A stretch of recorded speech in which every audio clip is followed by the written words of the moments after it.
மக்களே வணக்கம். இந்த ஃப்ளாட்டு பார்த்தீங்கன்னா மதுரை டு அலங்காநல்லூர் போகிற மெயின் ரோட்டில் அலங்காநல்லூர் பக்கத்தில் இருக்க வலசை வில்லேஜில் இருக்குது. இது என்ன அப்படின்னா மெயின் ரோட்டில் இருந்து 3வது ஃப்ளாட்டாக இந்த ஃப்ளாட் அமைஞ்சிருக்குது. மொத்தம் 3 பக்கம் ரோடு இருக்குது. பெரிய ப்ளஸ் பாயிண்ட்டு.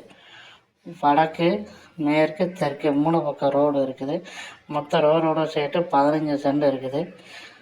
லேஅவுட்லேயே நிறையா வீடு வந்துருக்குது. வலசை வில்லேஜோடு சேர்ந்த மாதிரியே இந்த லேஅவுட்டு இருக்குது. ப்ளஸ் இதோட பெரிய ப்ளஸ் பாயிண்ட் என்ன அப்படின்னா மதுரையோட அவுட்டர் இங்கே ஒரு சிட்டம்பட்டி டு வாடிப்பட்டி அந்த பைபாஸு கரெக்டாக 400 மீட்டரில் தான் இங்கே இருக்குது. ஸோ உங்களுக்கு any time 24 hours transport facility இருக்குது. நம்ம சைட்டோட லொக்கேஷன் தான் கொடுத்துருக்கோம். இங்கே ஒரு சென்டோட ரேட்டு வெறும் 8.5 லட்ச ரூபா தாங்க சொல்கிறாங்க. டீட்டெயில்